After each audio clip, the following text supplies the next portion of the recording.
The French Revolution. It may not be the most conservative book, but it's one of the thickest. It's like 1,000 pages. And I love going to bookstores. See how much I paid for it? $3. And I've read almost 400 pages. And I just got to Bastille Day. Somehow the French think that that was such a wonderful day, and it was just it was a catastrophe. It was a comedy of bloody errors, and I don't know why the silly French celebrate it. It was nothing like the American Revolution or Constitution. And for those of you out there who think that there's a similarity, you're wrong. And as I'm reading this, the parallels between what Obama is doing and what King Louis XVI did is amazing. It's like the perfect storm of all these confluence of events and positions that led to this horrific French Revolution, which was just, it was a disaster. It was a bloody reign of terror. One of the things that happened was the French turned their back on religion. Now there was prejudice there with Catholic French and the Protestants, and eventually the revolution, the idea of justice-oriented Christianity, got co-opted by all these rabble-rousing mobs. And the idea of Christianity as worshiping Christ was thrown overboard in the name of virtue. I'm telling you, the French Revolution was as much about the use of rhetoric and how it reminds me of what the media does. You gotta hand it to Glenn Beck. I've been hearing him say for the last few years that the communist plan for revolution was top down and bottom up. And that's what happened before the Bastille Day. That's what caused the French Revolution, is that the elites thought that it was cool to be part of the liberal people, appealing to the people, while the people below were dissatisfied. They were made to think that their position was untenable and that they should revolt. And worst of all was the violence. It was condoned. It's like the Occupy Wall Street, the President of the United States throwing his support behind them. And it ultimately was the downfall of King Louis. A president needs to know when to be strong and authoritative and when to be understanding and when to give a little. Well, Obama is like King Louis and did the exact wrong thing. I mean, he was strong when he should have been conciliatory. He was weak when he should have been more authoritative. Taxes.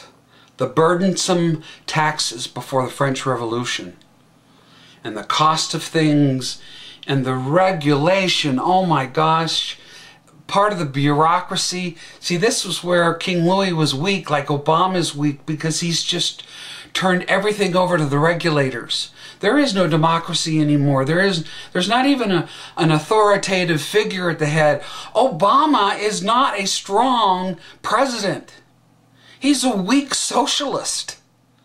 And he allows all these czars, I mean, he doesn't even, it's been 6 months since he's met with his official cabinet, but he's got all these people who have no accountability to anybody, really.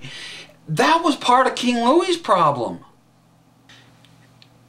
And the spending, oh my gosh, the debt, the red ink, the wars, it was the French that helped the American Revolution, in part because Benjamin Franklin was such a hero over there. But this whole, they got involved in other wars with the Dutch, and they were always at war with the British. But they spent so much money. And King Louis was always trying to appease the people, always trying to appeal to the people. And all that did was weaken the structure. And as Edmund Burke says, who hated the French Revolution as any kind of a model, that when you lose structure, you end up with mob mentality. And it's chaos. It's anarchy. And anarchy is just bloody. And then what happens is somebody comes into power like Napoleon and just tells everybody what to do. That's the result of too much permissiveness, is tyranny. Now, one of the favorite sports before the French Revolution was pitting classes against each other. And there were so many leagues and congresses and the nation and the bourgeoisie and, you know, and the writers. And I mean, there's supposed to be three estates: the religious, the royalty, and the people, the third estate.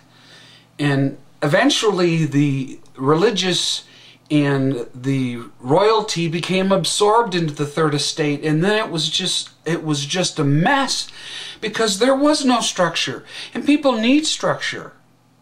As I'm reading this book, it's like a soap opera. There's so much intrigue, there's so much jealousy, there's so much power grabs. It reminds me of what's going on with Obama making these unilateral executive privilege decisions, and it does not strengthen the laws of our land. It weakens them. Now listen to this Obama quote and tell me if it sounds a little bit like King Louis's quote. "When Congress refuses to act, and as a result hurts our economy and puts our people at risk, then I have an obligation as president to do what I can without them. I've got an obligation to act on behalf of the American people." Now compare this with King Louis's speech, right, just months before the revolution. He's like the fourth greatest president in history. King Louis starts off by saying, "I can say without illusion that never has any king done so much for any nation. However," he continues, "should the assembly abandon me in my efforts, I would be forced to proceed alone for the good of my people." It's difficult to condense 400 pages that I've been reading, but I can tell you that if Obama continues on the path he's on, he will be repeating history and possibly end up with the same fate as King Louis XVI of France.